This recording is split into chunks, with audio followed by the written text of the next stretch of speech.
Cravings mo, the two-in-one for today's video. Hello mga momshies! So ayun nga, nag-crave talaga ako yesterday pa ng Hawaiian pizza. And let's start at gagawin na natin. So first thing here is meron akong loaf bread dito. So tatanggalan lang natin yan yung brown, yung sa gilid na part.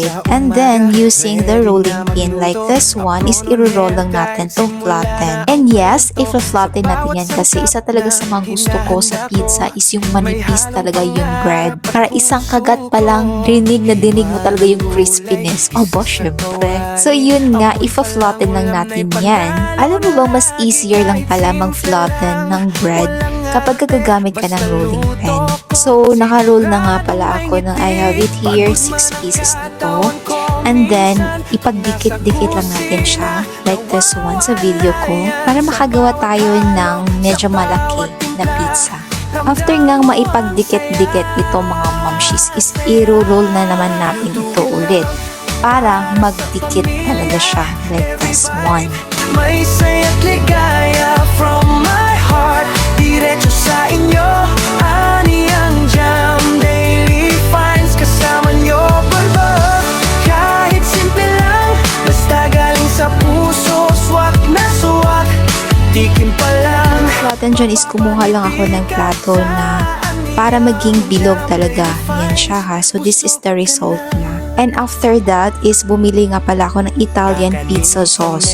Yan. So sobrang ganda nito kasi nga amoy na amoy talaga pizza kapag ka maglalagay ka nito. So meron ito sa grocery store ha. So spread mo lang yan like this one. At saka syempre, wala akong mozzarella cheese. Ito lang yung available ko. So what I did is kinirate ko lang siya.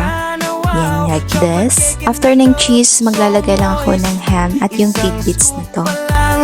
You'll rejoice from order small hanggang sa events, pinaghahandaan ko with 100%. Every detail di ko pinapalampas. Customer smile, that's my goal at last. Luto with love, para sa pamilya. Every bite, may saya't ligaya from my heart. Diretso sa inyo, anyang jam, daily. And here it is ready na para maluto itong pizza natin. So in a pan, non-stick itong ginamit ko. Bali, pinainit ko lang muna siya, tsaka ko nilagay. And talagang mahinang-mahina lang na apoy yung dapat nito for 10 minutes. And this one, diba?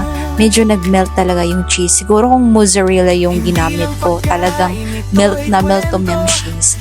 And aba naman, craving satisfied naman ng babaeng iyan. Kaya kung may loaf bread ka dyan sa bahay nyo, subukan mo na din itong momshi. Ang alay ko sa inyo rin.